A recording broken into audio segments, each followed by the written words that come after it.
The mining interface has been changed for patch 3.12 and refining gameplay has been added, meaning that now there's even more credits to be made from the mining gameplay loop.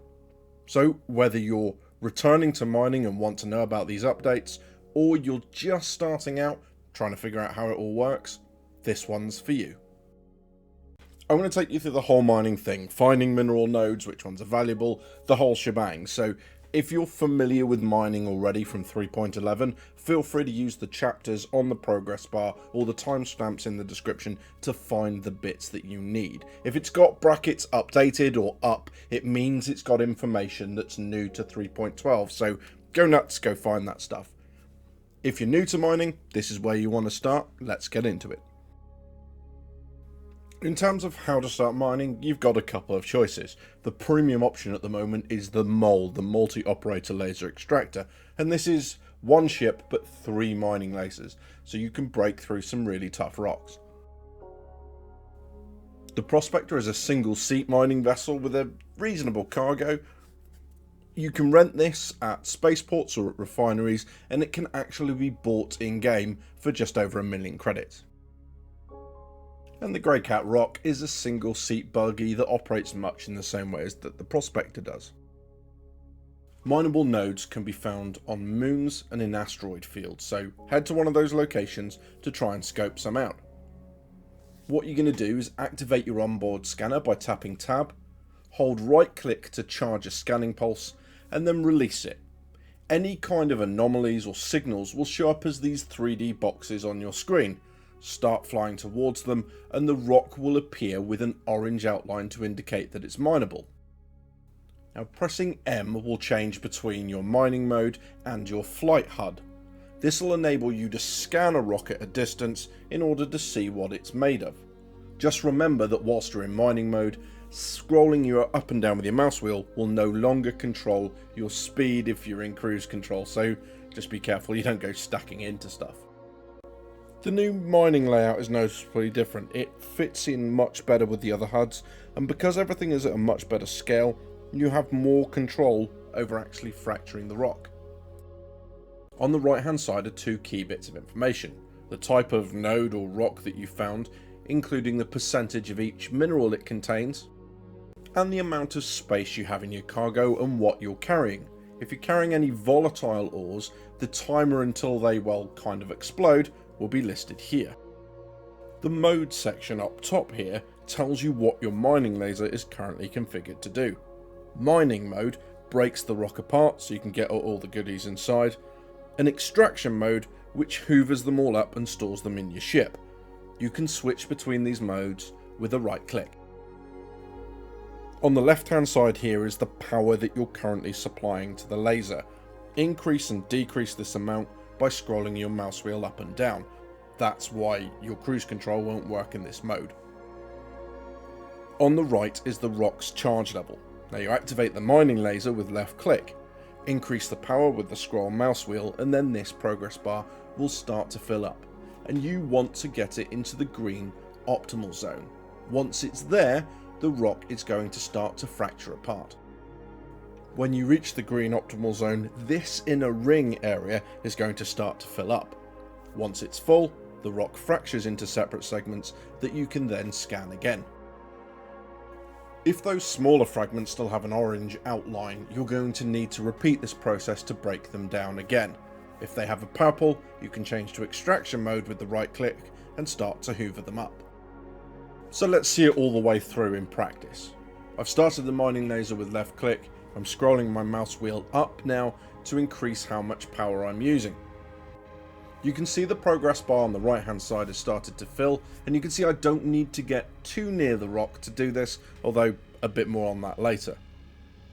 Now, one of the changes in 3.12 seems to be that different areas of the rock seem to increase the rate at which the progress increases. I don't really see that it kind of tallies with any visual effect. Those sparks seem to happen randomly, so there's no real indicator of you're in the right place, other than the progress bar moves more quickly. You can now see I'm in the optimal zone, and that inner bar is starting to fill. You'll also notice on the left hand side I've dropped the power. If you keep on the same amount of power, you're going to end up in the overcharge zone, and you really don't want to do that. I'll explain more on that in a minute. And huzzah, success! The rock is fractured apart, the laser's automatically been turned off for us, and now we have these smaller fragments.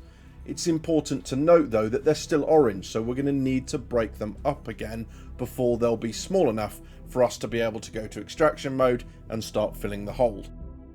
And we've broken that fragment apart now into smaller ones. These outlines are purple, so we know we can hoover them up. Extraction mode with a right click, activate the laser with left, and whatever's contained in that fragment that we've just scanned again will now be hoovered up into the hold. Now, if anything reads with inert materials or a high percentage of inert materials, you want to leave them alone. They sell for 0.03 credits per unit, and too many of them in one run can turn that run effectively into a loss maker. Be careful of letting that charge bar run into the red. If the rock breaks apart while it's overcharged, i.e. there's some red in there, they can scatter pretty badly and even explode, and there are some materials you really don't want to be blowing up. In previous patches, experienced miners have tended to avoid lower end ores, but now if you have them present in a rock with a lot of high end minerals, the presence of those lesser quality metals can really lower the rock's resistance, making it easier to break apart. This is going to be particularly useful for those who are mining using rented vehicles, as currently you can't change the mining laser on anything rented for a more powerful version. Patch 3.12 has brought some really nice improvements that, whilst you might not recognise at first, actually have done some really good things for the whole mining gameplay loop. All rocks will now contain a much higher percentage of minerals, and they have adjusted things so that the lower end ores will be more profitable in a run, especially when you consider the refining gameplay loop. Now, it wouldn't be SC without a few bugs, right? And these are the ones that we're kind of aware of right now. First off, although you may find a rock through your scanners that seems like it should be mineable, as you approach it, it won't have an orange outline. You won't be able to mine it, don't waste your time, just move on. Also, there's a known issue with trading consoles in this patch. It seems to be pretty random where it turns up, but it does mean that you're not able to sell certain cargoes in locations where you would normally expect to find them. Unfortunately, it's pretty random, so I can't give you any more details than that. Just bear that in mind, and if you find it, maybe a relog to a different server will help.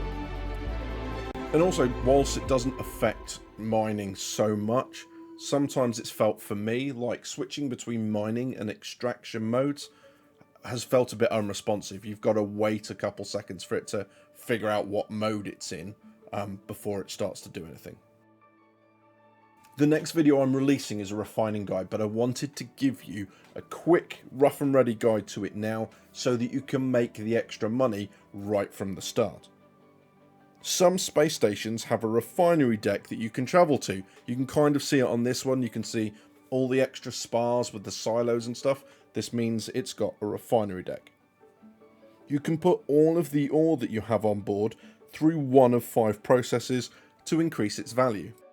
This will cost you in time and credits depending on the process that you choose, and of course you won't get everything back, so you'll put in a set amount of SCU and what you get out will be less than that.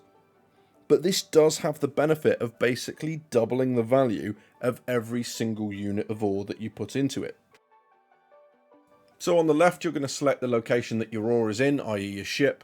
You're going to create a work order, and then from the drop down menu you're going to select which process you want to use and what ores you want to apply. I'm going to explain that in depth in the next video. You can see at the bottom the time and the yield and the cost that it's going to be. Just make sure you select all of the ore in the list. If you don't, you will lose it when you click confirm work order. So get your quote, click confirm, but don't forget to click all of the ores. You will lose it if you don't. I can't claim the credit for this awesome little diagram. This is from SC Trade Tools, link in the description. If you are ever mining or trading, you need this website, full stop. That's not a paid plug, they don't know I'm talking about them. It's just really useful. But you'll see on here, you'll get the basic ore values of everything you can mine, and then the refined value. And you can see that it basically doubles the price. Now remember that refining guide is coming on Tuesday, so if you don't want to miss it, hit subscribe so you get the notification for when it goes live. You've been watching Drinkers with Gaming Problems. Thanks very much for stopping by. I'll see you soon.